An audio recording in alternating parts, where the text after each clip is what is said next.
Nunca vou esquecer a expressão no rosto da minha filha quando ela disse: Pai, que tipo de coisa esquisita é essa que você está assistindo? Meu primeiro pensamento foi confusão total.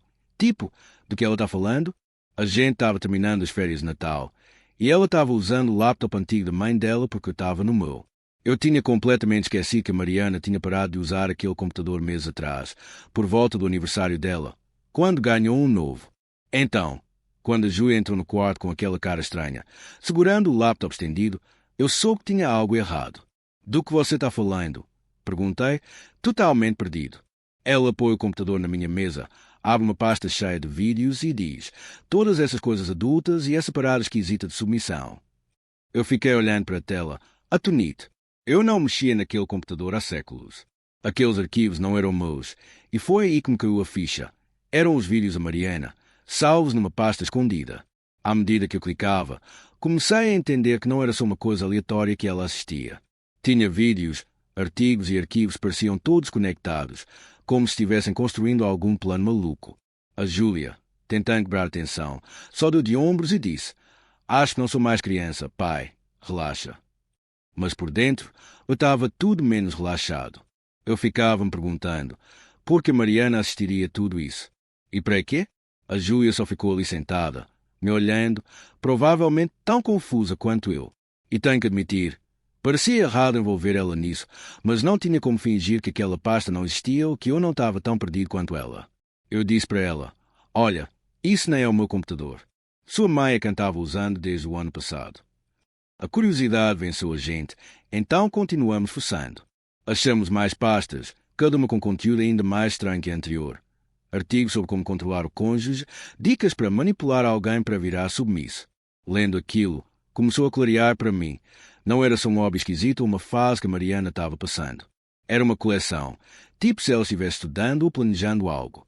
As peças ainda não encaixavam, mas eu tinha um pressentimento ruim. Um pressentimento muito ruim. Eu falei para a Júlia manter isso em segredo. Não era algo que ela precisava carregar. E, para ser sincero, eu não queria que Mariana soubesse que a gente estava chutando.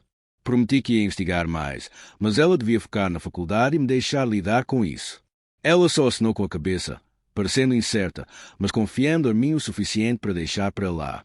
Enquanto ela arrumava as malas para ir embora, dava para ver que ela estava tão preocupada quanto eu. Quando a Júlia partiu para a faculdade no dia seguinte, eu me sentei com o laptop antigo de Mariana e abri todas as pastas daquele computador. O que eu vi não era só conteúdo adulto, era tática de manipulação total, guias, discussões, até vídeos de outros casais onde um cônjuge controlava o outro. Comecei a notar nomes e usuários recorrentes, gente com quem a Mariana interagia online. Um nome em particular, Senhora B, ficava aparecendo o tempo todo. Quem quer que fosse essa pessoa, ela estava aconselhando Mariana exatamente como moldar no marido obediente e complacente. Não era um mal-entendido ou uma peculiaridadezinha da minha esposa. Ela estava pesquisando formas de me controlar. Tudo parecia surreal. Eu queria descartar como paranoia ou excesso de interpretação, mas tudo apontava na mesma direção. Fechei o laptop, me perguntando o que mais eu encontraria se continuasse olhando, ou pior, o que eu poderia ter perdido esse tempo todo. Eu não sabia exatamente até onde a Mariana planejava levar isso, mas uma coisa era clara. O que é que eu achasse que nosso casamento era?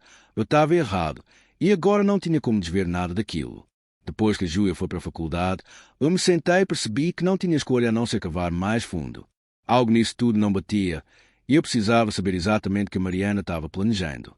Naquela primeira noite depois que a Júlia foi embora, voltei para o laptop antigo e vasculhei cada pasta, cada arquivo, tentando entender tudo. A quantidade absurda de material que ela tinha ali era impressionante. Era como um manual de como controlar o cônjuge, cheio de guias, artigos e e-mails intermináveis trocados com essa senhora B. Ela parecia estar treinando a Mariana passo a passo. Num dos primeiros e-mails que encontrei, a Mariana escreveu que eu era sempre conciliador e nunca brigava. A senhora B respondeu dizendo que eu devia ser fraco e que seria fácil me transformar num marido submisso. Era assim que elas me descreviam. Fraco, alguém que iria junto com que Mariana quisesse ela aplicasse pressão suficiente. Essa palavra doeu fundo. Eu não era fraco, só estava tentando evitar brigas, deixar as coisas em paz em casa. Mas aparentemente elas viam isso como uma brecha para me manipular. O conselho da senhora B não era sutil. Ela disse para Mariana começar devagar, cortar a intimidade, criticar tudo que eu fazia e me fazer pegar mais as tarefas de casa. Ela instruiu para fazer exigências, observar como eu reagia e negar qualquer afeto como recompensa se eu obedecesse. Segundo a Sra. B., isso me treinaria com o tempo, como se eu fosse um bicho de estimação. Eu não conseguia acreditar.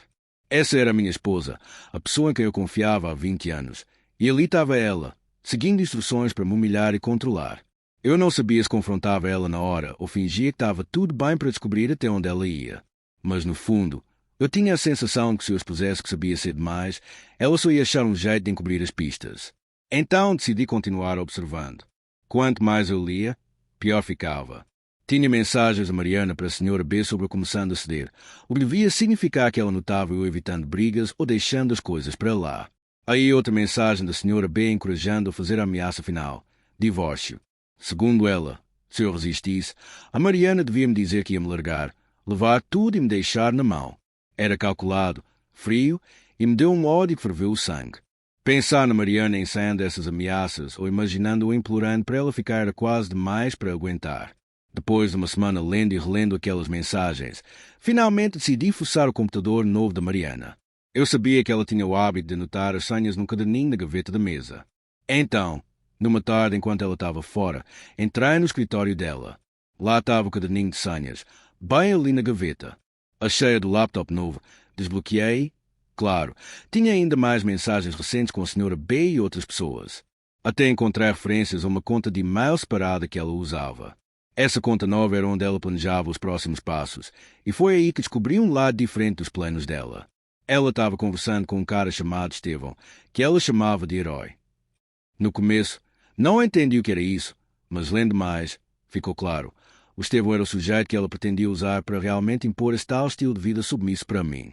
A ideia era que ele viesse em casa, eu assistisse com ela, e isso supostamente me quebraria. Eu me senti mal só de ler. Enquanto fechava o laptop dela, só que tinha cruzado a linha. Não tinha volta do que eu descobri. E uma coisa era certa, eu não ia deixar isso passar batido. O que quer que Mariana achasse estava planejando, eu não ia ser o peão dela nisso. Uma vez tive uma visão mais clara do que Mariana estava planejando, só que não podia entrar nisso de olhos fechados. Quer dizer, eu nunca tinha pensado em divórcio a sério antes, mas com tudo que encontrei, não tinha como deixar para lá. Eu precisava me preparar. Então comecei a procurar um bom advogado de divórcio, alguém esperto e experiente. Foi assim que acabei com o João Pedra, um dos melhores de São Paulo. Sentado do outro lado da mesa dele no escritório pareceu estranho, como se eu estivesse admitindo para mim mesmo que o meu casamento estava realmente acabado. Mas o João não perdeu tempo adoçando nada. Contei tudo para ele, os e-mails, o plano de manipulação, até o touro que ela estava planejando trazer para a nossa casa. O João só ouviu, acenando como se já tivesse escutado isso 1000 vezes. Quando terminei, ele me deu uma estratégia clara, juntar toda a evidência possível e se preparar para uma briga dura. Eu não ia perder tudo pelo que lutei. O João explicou que se Mariana me ameaçasse com divórcio achando que ia levar tudo, ela ia se dar mal.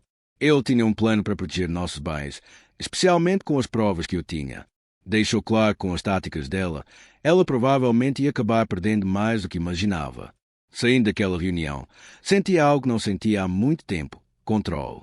Pela primeira vez, eu tinha um plano de verdade e não estava só sentado esperando para ver o que Mariana faria em seguida. E, para ser honesto, eu estava pronto para fingir se fosse preciso. O João me avisou para não fazer movimentos bruscos e manter a encenação em casa. A Mariana tinha que acreditar que ainda estava no comando. Mantive a Júlia a par de tudo, e dava para ver que ela estava furiosa. Ela não conseguia acreditar que a mãe dela estava mesmo levando isso adiante, tentando me transformar num servo obediente. Pai, não deixe ela ganhar, ela dizia, e eu prometi que não ia. Mas era difícil fingir que estava tudo normal perto da Mariana. Todo dia eu tinha que atuar como se não soubesse de nada, indo junto com os comandos sutis dela, fazendo o que ela pedia, sabendo que ela achava que estava me quebrando. Era humilhante, claro, mas eu também sabia que isso estava só atiçando meu fogo. Enquanto isso, o João estava trabalhando para organizar nossos bens de um jeito que protegesse uma boa parte dela. Uma sugestão dele foi colocar uma grana grande num fundo para a faculdade da Júlia. Assim, se Mariana tentasse levar tudo no divórcio, ia descobrir que uma fatia grande do nosso dinheiro já estava fora do alcance dela. Era esperto. Eu sabia que Mariana não esperava que eu fizesse jogadas assim. A parte mais esquisita de tudo era atuar submisso perto dela, como se eu estivesse só cedendo. Começou a irritar ela, provavelmente porque ela esperava mais resistência. Teve uma noite em que ela deu a entender que, Se eu fizesse tudo perfeitinho, a gente poderia ficar íntimo. Eu entrei na onda. Fiz cada tarefazinha que ela pediu, só para ver o que ela faria. E aí? Claro, ela me rejeitou na última hora, provavelmente achando que isso me quebraria mais um pouco. Eu só assinei e fiquei quieto. Por dentro, estava só contando os dias até poder explodir tudo isso. A peça final era o Estevão. Mantive o rastro das interações dele com a Mariana e rastreei cada mensagem. A Mariana não fazia ideia que eu sabia dele ou que eu tinha achado contato da esposa dele. O João me disse que, se precisássemos alavancagem, podíamos usar isso para fazer ela aceitar uma divisão justa, e eu não me importava nem um pouco se isso significasse envolver a esposa do Estevão. Se ele estava pronto para destruir meu casamento, merecia ver o custo das ações dele. Com tudo no lugar, parecia que eu estava assistindo uma tempestade formar, sabendo exatamente onde ia bater. A Mariana estava alheia, ainda tentando empurrar o plano dela para frente enquanto eu montava a minha defesa. Eu não estava com medo que vinha. Estava pronto para isso. Ela achava que controlava o jogo, mas agora ela não fazia ideia de que eu já tinha virado o roteiro. A sexta-feira à noite finalmente chegou, a noite que Mariana vinha dando a entender há semanas. Eu sabia que ela tinha algo planejado, e eu estava pronto.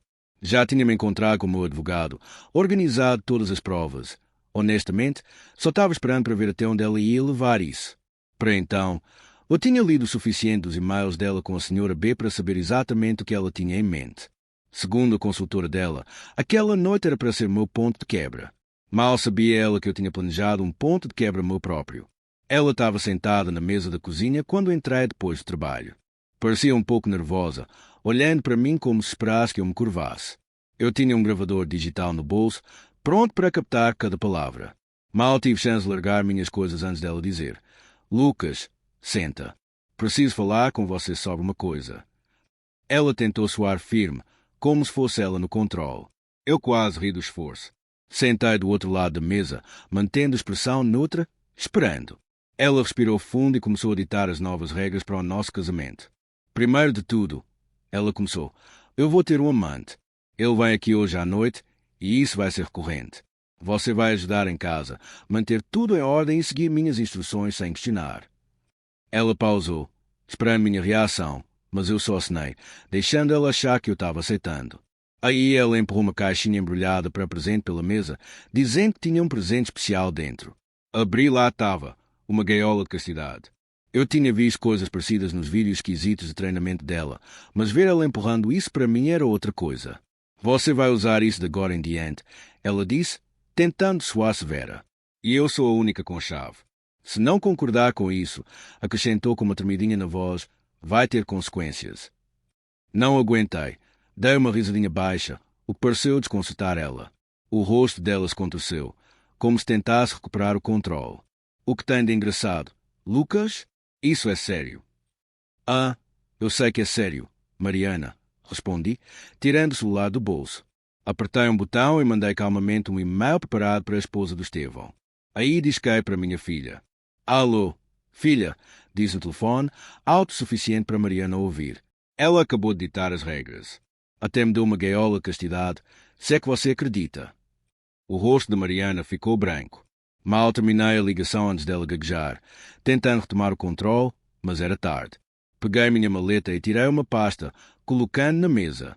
Mariana, eu disse, a gente precisa conversar sobre o seu planinho. A mandíbula dela caiu e a confiança sumiu num instante. Olhei nos olhos dela e repeti tudo que ela tinha dito. Deixa-eu entender direito. Você quer trazer outro homem para a nossa casa hoje. Espera que eu assista e quer que eu use essa porcaria aqui. Disse, apontando para a gaiola. E se eu não topar, você vai me divorciar, levar tudo pelo que eu lutei e me deixar na rua. Ela mal assinou, visivelmente abalada. Ótimo, eu disse, empurrando o papéis do divórcio pela mesa. Aqui está a minha resposta para isso. Aí, como se fosse na deixa, meu celular tocou. Era a esposa do Estevão, furiosa, exigindo saber o que estava rolando. Coloquei no viva voz. Oi, Estevão, só para você saber, estou aqui sentado com sua parceirinha de brincadeiras. Eu disse, vendo o rosto de Mariana ficar pálido. A resposta do Estevão foi exatamente o que eu esperava. Raiva, desespero, ameaças. Lucas, seu filho da... Ele começou a gritar, mas eu cortei calmamente, deixando claro que já tinha compartilhado todos os detalhes íntimos deles com a esposa dele. Para então, A Mariana estava tremendo, completamente desestabilizada por tudo que eu revelei. Deixei claro para ela que toda essa fantasia dela tinha acabado. Falei que estava coletando provas há semanas e não tinha intenção de deixar ela pisar em mim. E enquanto eu sentava ali, vendo o choque e a derrota se instalarem no rosto dela, não pude deixar de sentir que finalmente tinha retomado o controle. Depois daquele confronto com a Mariana, as coisas começaram a andar rápido. Entrei com o divórcio no dia seguinte. Meu advogado, o João, protocolou os papéis na hora, e foi como se tudo entrasse em alta velocidade. Eu estava pronto para acabar com essa bagunça torcida toda. A Mariana, por outro lado, teve um colapso total quando recebeu a citação. Ela não acreditava que eu estava falando sério. Me ligou chorando, tentando puxar o foi só um erro. Lucas, você não quer mesmo fazer isso? Mas não tinha volta. Eu tinha visto o suficiente. Uma semana depois, nos encontramos no escritório do João para discutir os termos. Ela apareceu com o advogado dela, um cara que parecia mais vendedor de carro usado que profissional. O João já tinha me avisado sobre tipos assim, tudo latido, sem mordida. Claro, ele tentou fazer um show, alegando que iam contestar qualquer acusação infundada e até ameaçando me expor se eu insistisse no divórcio. Eu só olhei para o João, que estava segurando para não rir. Ele abriu uma pasta, casualmente empurrou umas fotos pela mesa e se recostou, deixando elas falarem. Essas fotos eram as que eu já tinha mostrado para Mariana na nossa conversinha na cozinha. Fotos dela com o Estevão, algumas claras o suficiente para mostrar quem estava nelas. O advogado dela congelou, olhos arregalados, enquanto Mariana só ficou ali sentada, olhando para o chão, sem fala. O João não parou por aí. Tirou a gaiola de castidade que a Mariana tinha jogado a mim naquela noite e colocou na mesa para todo mundo ver. A Mariana parecia querer sumir. O advogado dela tentou se recuperar, alegando que nada daquilo provava coisa alguma e que a gente estava tirando de contexto. O João interrompeu, calmo e frio. O contexto, ele disse, é uma traição de mais de 20 anos de casamento, documentada com testemunhas e provas fotográficas. Aí ele listou a divisão financeira que a gente pedia, metade de tudo, incluindo o negócio dela. O advogado dela parecia pronto para discutir até o João apresentar mais um documento, uma cópia do pedido de empréstimo para o negócio da Mariana. Segundo aquilo, o negócio dela valia mais de R$1 milhão, um número que ela agora convenientemente tentava minimizar. Se ela contestasse, o João lembrou, ia estar admitindo perjúrio e possivelmente fraude. De repente, o advogado dela calou a boca. Para Mariana, porém, era pessoal. Ela finalmente falou, virando para mim com aquela voz doce e falsa que usava para conseguir o que queria. Lucas, ela começou, a gente não precisa fazer isso. Eu estava tentando achar jeitos de deixar nosso casamento emocionante de novo. O Estevão nunca foi nada sério, juro. Ela tentou soar inocente, mas eu estava acabado. Não disse uma palavra, só deixei ela se afundar mais. O João encerrou a reunião reafirmando nossos termos e sugerindo que pensassem com cuidado.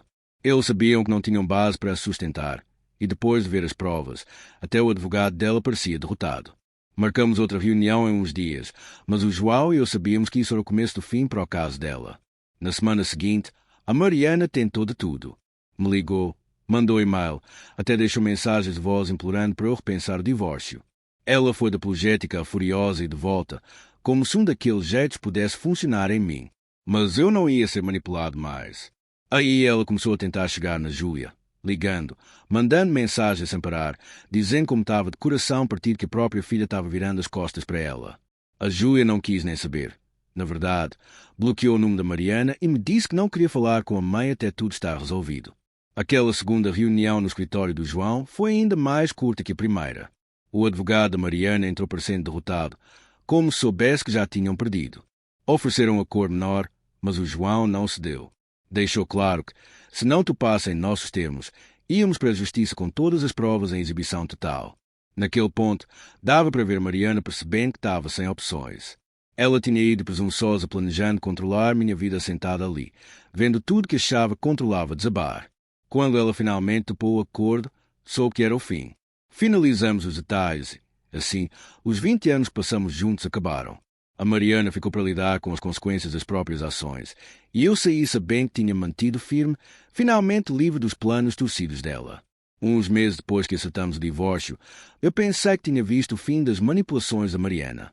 Tinha minha metade dos bens, incluindo uma boa fatia da venda do negócio dela, e estava seguindo em frente com a vida. Mas aí, Numa noite, lá estava ela na porta da frente. Parecia acabada, como se não dormisse há dias, cabelo bagunçado, olhos vermelhos e inchados. Por um segundo, quase não a reconheci. Ela ficou ali em silêncio por um minuto e eu só observei, me perguntando que diabos ela podia querer agora. Finalmente, ela conseguiu falar. Lucas, disse, voz tremendo, por favor, a gente pode conversar. Pensei em bater a porta na cara dela, mas algo me fez pausar. Talvez curiosidade, talvez uma partezinha de mim quisesse ver ela perceber o quanto tinha caído. Abri espaço e deixei ela entrar, mas não ofereci cadeira nem nada. Ficamos parados no corredor, e ela começou a divagar, quase como se tivesse ensaiado. Falou como tudo tinha desmoronado desde o divórcio, como perdeu o negócio, como a Júlia não falava com ela. Parecia desesperada, falando que nunca pensou que as coisas iam tão longe. Por favor, Lucas, implorou. Você pode pelo menos me ajudar a consertar as coisas com a Júlia? Ela não atende minhas ligações, me odeia. Eu sei que não dá para mudar o que rolou entre a gente, mas ela é minha filha. Eu só olhei para ela, sentindo uma mistura de pena e raiva. Ela queria minha ajuda para consertar com a Júlia depois de todas as mentiras, a manipulação. Achava que eu ia entrar em cena e fazer tudo ficar bem para ela. Mariana, eu disse, tentando manter a voz firme, a Júlia é adulta. Ela viu tudo com os próprios olhos. Você me jogou no inferno e esperava que ela topasse junto. E agora quer que eu faça ela perdoar? Balancei a cabeça. Isso é com você para resolver sozinha. O rosto dela desabou, e pela primeira vez vi arrependimento de verdade nos olhos dela. Mas eu não ia deixá-la escapar fácil. Estava farto das manipulações dela, das viagens de culpa que ela me fez passar. Ela me arrastou pela lama, tentou destruir minha vida, e agora que estava sem nada, queria que eu remendasse as peças. Ela tentou uma última vez, voz quase um sussurro. Desculpa, Lucas. Eu sei que não conserta nada, mas eu sinto muito. Não sei o que estava pensando. Me envolvi em tudo que a senhora B me disse, na empolgação, e achei que era o que eu queria. Não percebi o quanto ia custar até ser tarde demais. Cruzei os braços e encarei, impassível. Tarde demais? Repeti. Você está certa nisso. Você estava pronta para levar tudo de mim e achava que eu ia deitar e aceitar. Pois adivinha, você é quem ficou sem nada agora. Você tentou me colocar numa gaiola e acabou numa que você mesma fez. Os ombros da Mariana caíram e ela parecia derrotada. Dava para ver que estava procurando algo, qualquer coisa que pudesse arrancar simpatia, mas não sobrou nada entre gente. Os 20 anos que tivemos juntos pareciam de outra vida, como se pertencessem a outra pessoa. Tudo que eu sentia agora era alívio por ter escapado. Depois de um silêncio longo e doloroso, ela se virou e foi para a porta. Não olhou para trás, e eu também não. Quando a porta clicou fechando atrás dela, senti como se um peso tivesse saído de mim. Eu estava livre, de verdade livre, e pela primeira vez em anos, podia respirar de novo. A Mariana ia ter que enfrentar as consequências das escolhas dela sozinha. Eu não estava lá para salvá-la, e não tinha planos de olhar para trás nunca mais. Ela estava finalmente fora da minha vida, e eu pretendia manter assim.